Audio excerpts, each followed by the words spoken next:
Amigos de Meridianos, estamos en el Centro de las Artes 2, dentro del maravilloso espacio que ofrece el Parque Fundidora, aquí en la ciudad de Monterrey. Y desde esta galería les quiero presentar la obra de un artista extraordinario llamado Carlos Ballester.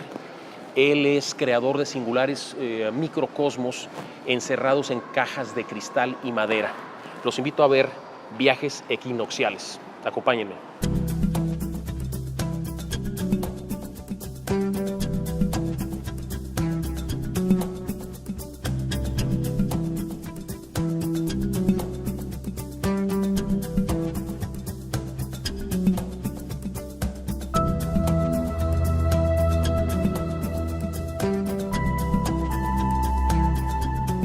Carlos, tu obra parece tener una dimensión poliédrica. ¿Por dónde empezamos a generar una narrativa? ¿Cómo nos explicas a los que venimos a apreciar este trabajo los hilos conductores de una obra tan vasta, tan compleja, de dimensiones tan abiertas, de ángulos tan abiertos?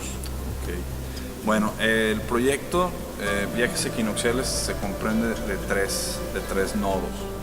El primer nodo, que es el que está en esta primera sala, es breve descripción de la historia del mundo, y de este costado tenemos Medida de Cambio. Medida de Cambio es el primer proyecto con el que yo empecé a trabajar aquí en Nuevo León. De hecho, estaba asociado a un proyecto que tenía ya en Morelos. Las primeras piezas las hice en mi estudio en Cuernavaca, Morelos. Y para 1995 yo me mudo a Villa de García y empiezo el proyecto Medida de Cambio, que fue derivando poco a poco en breve descripción de la historia del mundo.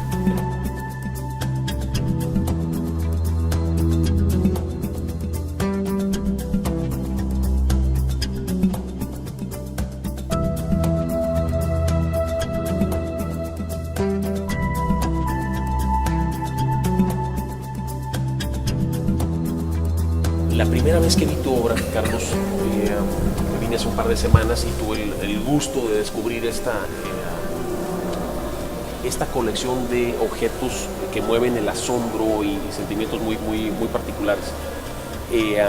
Para mí, que soy un apasionado de la arqueología y de la antropología, bueno, fue realmente un festín. Encuentro en tu obra elementos, objetos que nos remiten en efecto al viajero. Hay brújulas, hay mapas, hay fotografías de viaje antiguas. Hay elementos naturales, caparachos de tortuga, vértebras, huesos. ¿Cómo colectaste tú eso para empezar? ¿Cómo llegó todo este acervo a tus manos? Es una pregunta enorme, supongo, porque hay toda una narrativa detrás de cada objeto. Pero bueno, partamos por ahí. ¿Cómo tu ojo selecciona un objeto que eventualmente va a terminar en una obra como esta que tenemos aquí? Pues a fin de cuentas, sí, pues es muy complejo quizás explicar cómo fui generando la recolección de todos estos objetos. A fin de cuentas, la respuesta quizás la dio Nacho Salazar en su momento, cuando vio las primeras cajas en algún taller que tomé con él. Decía, bueno, es que usted está generando un inventario, una estética del inventario. Entonces ahí es donde yo empecé a homologar quizás ya un concepto relativo a inventariar, que ya lo tenía inventariado de alguna forma, pero ese inventario tenía una situación compleja en su atemporalidad, porque he juntado objetos de toda mi vida y los he juntado desde niño. Tengo objetos que tienen 44 años conmigo. ¿Es tu historia personal? ¿Es genealogía? Pues tiene algo de genealogía, sí, pero a través de los objetos. De hecho, Medida de Cambios es eso, o sea, es el primer gesto que tengo. Venía de un proyecto que eran bronces. De hecho, los objetos que empecé a integrar en las piezas, por ejemplo, en esta pieza particularmente, es mi caja de puros, por ejemplo. Es la caja de puros que cuando nací, mis papás pidieron por ahí en Banderilla. Mi familia, el lado de mi abuela, eran de Banderilla, Veracruz.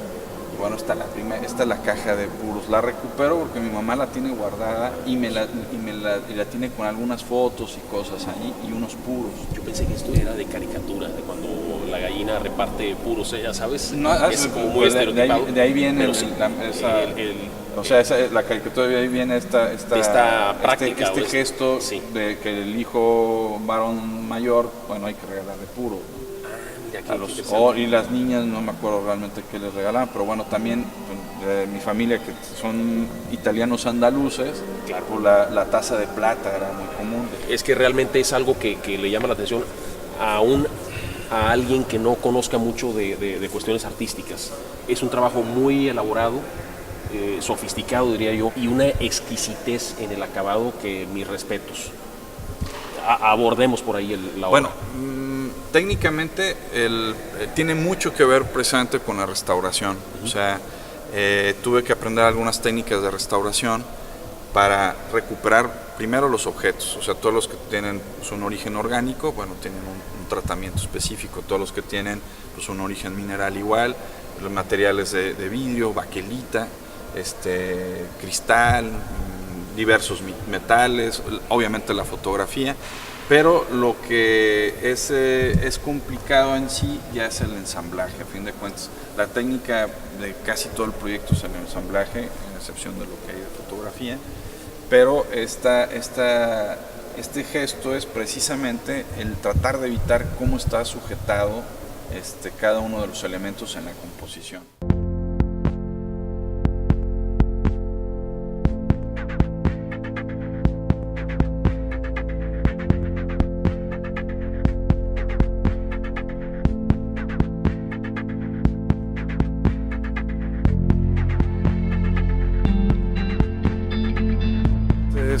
Este es el proyecto, los viajes equinocciales, que aquí en el Centro de las Artes han tenido a bien y generosamente recibirme.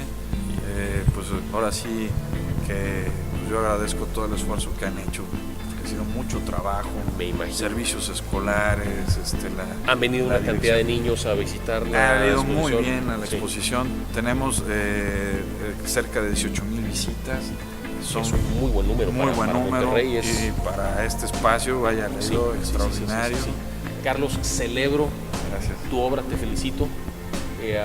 Buen número de gente que visitó, por lo que me dices, a pesar de que no es una obra de fácil lectura. Sí. Te felicito otra vez. Muchas gracias, Carlos. Seguimos.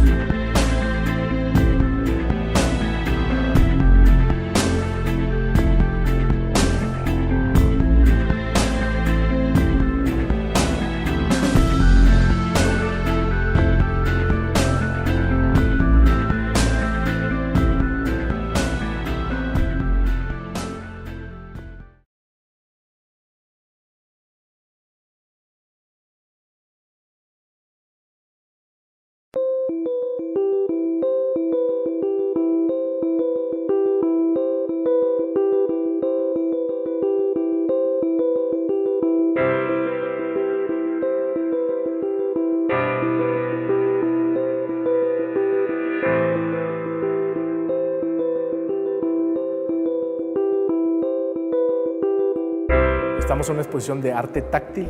¿A qué evoca esto? Bueno, que las obras están diseñadas para ser tocadas, pero no nada más diseñadas para ser tocadas, sino que también ideadas de que el concepto, por medio del tacto, tú lo puedas comprender. Eso es muy importante, para hacer una diferencia en que algo que se puede tocar y algo que te hacen soñar. Digamos, estamos con una pintura. ¿Cómo vas a explicar una pintura? Hay cosas que no se pueden explicar de todo para el tacto, entonces tienes que hacer un acercamiento. Entonces, tenemos aquí frente, por citar un ejemplo, es un cuadro de 2,40 metros de alto por 1,50 de ancho. Entonces, obviamente, si está una persona aquí y lo quiere deducir al tacto, va a ser imposible. Entonces, ahí, ese tipo de cosas tienes que saber cómo construyes la museografía, cómo construyes la exposición, el guión, la hoja de sala y el camino de ruta, con qué empiezas, con qué terminas. Entonces, para esto, ¿cómo lo vas a explicar? Diseñamos una maqueta. En esta maqueta tiene el objetivo, está en negro, ¿por qué? Para simular y recordar que pues si estamos frente a una ceguera, no ves nada, ¿no? Como para forzar un poquito esa idea de hacerlo en un solo color. Si lo pusiéramos de color, ¿de qué sirve? Hay un mensaje aquí doble, es decir, para la persona que no ve, la estás integrando a lo que se está perdiendo por allá, no se lo pierde del todo porque aquí lo registra.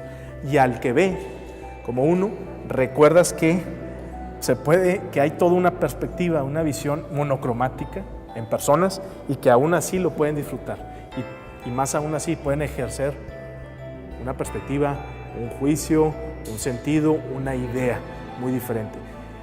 No nos interesa a dejar el mínimo detalle, que no se nos escape el mínimo detalle por ahí. O sea, va a haber cosas que son imposibles poderlas trasladar al tacto, ¿verdad? Y eso lo vamos a ver en esta exposición y hay que tenerlo consciente en todas estas exposiciones. Hay cosas que son para ver y hay cosas que son para sentir. Entonces, teniendo esto ya se da un mapa mental de la idea de los cuadros. Obviamente, sí lo estamos haciendo a escala. Lo que está aquí está acá. Tenemos aquí diferentes niveles, por así decirlo. 1, 2, 3. También en esto están representando diferentes niveles.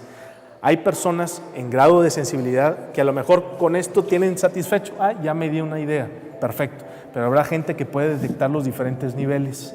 Tal como el arte, cualquier visitante tiene derecho a profundizar o no. Pasando de aquí, que ya generamos el mapa mental, ahora pasamos a las piezas que están de manera individual, que son el 1 a 1, con el mismo material y el mismo diseño. ¿Con qué razón? Para que ellos ya que idearon el mapa mental ya lo pueden visualizar, ahora sí nos vamos a partes. Eso también es parte de una investigación de cuál es la manera de lectura, memorización y conceptualización áptica, ¿verdad? O sea, es totalmente diferente a lo que hacemos visualmente. Ya nos podemos meter a la mente, porque eso es también lo bonito y lo mágico del arte, que ya en su mundo cada quien le pertenece. Entonces, eso es lo que jugamos.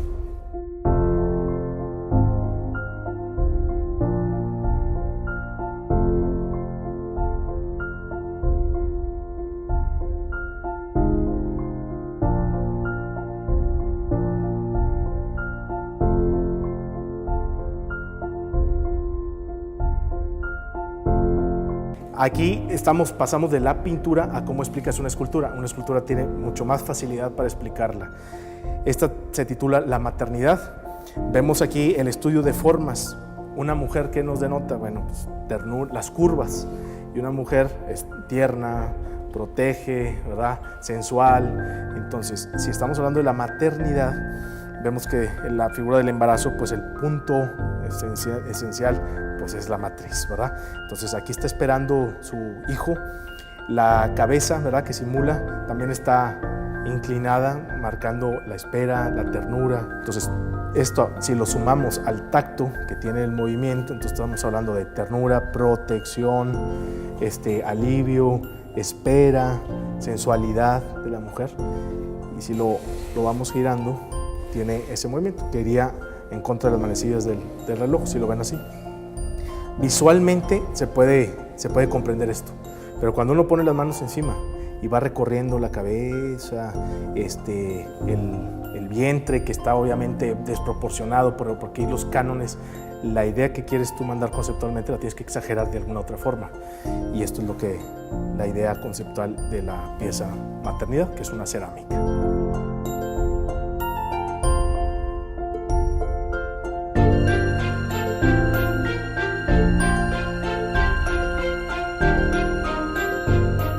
Mucho esfuerzo estar ya no nada más diseñando y creando cosas muy como de sentimiento, ideas y concepto, sino también haciendo canales, y eso tiene que ver mucho con la investigación. Entonces en esto pues entra mucho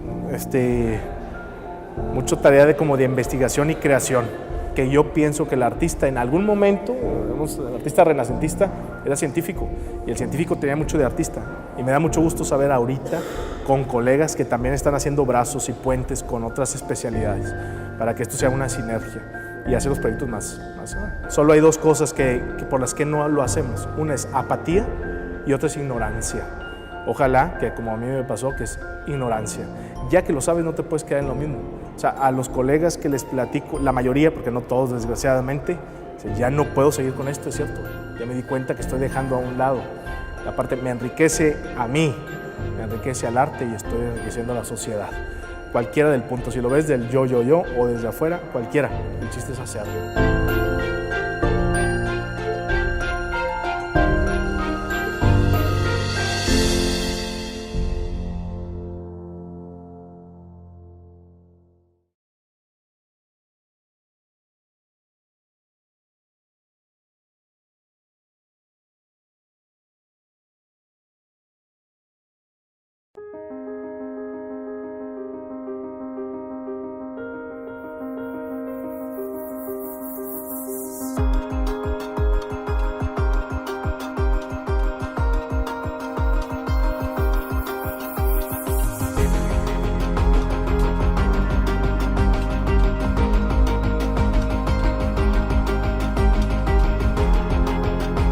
esta exposición, por una parte, por intereses personales.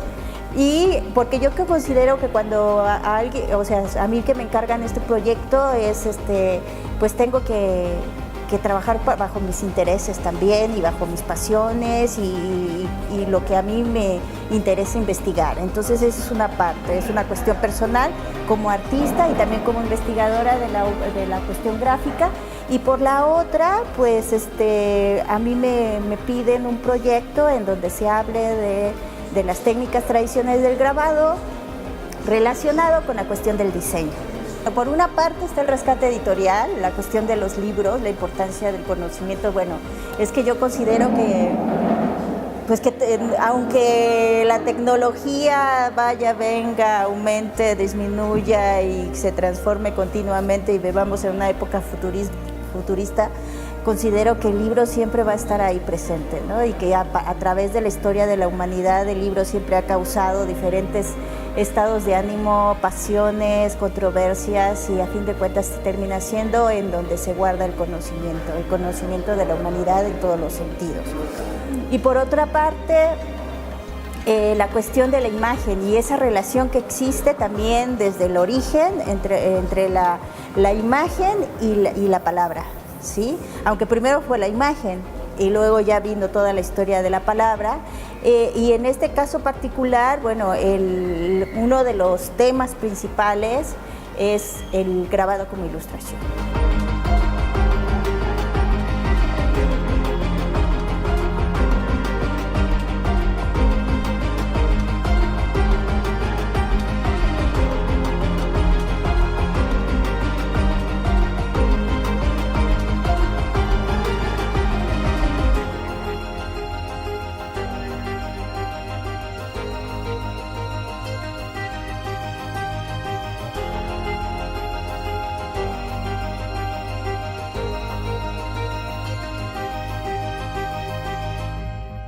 El libro como un objeto, aparte no nada más un objeto de conocimiento, sino es un objeto artístico.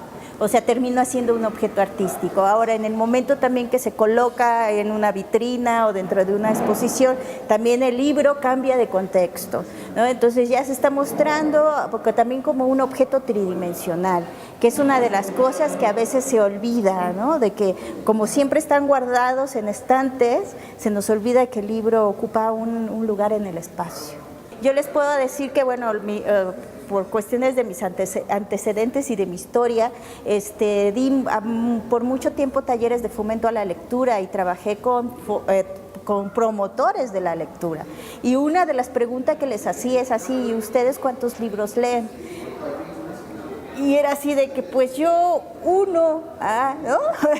Es así, uno en un año, ¿no? Y dices, bueno, entonces hay una incongruencia constante en este mundo, ¿no? De la lectura y de la cultura, porque quien se supone promueve la cultura y la lectura, pues son los que no leen. Entonces, bueno, por una parte es eso, o sea, a mí me encantaría que pues todo el mundo leyera, todo, ¿no?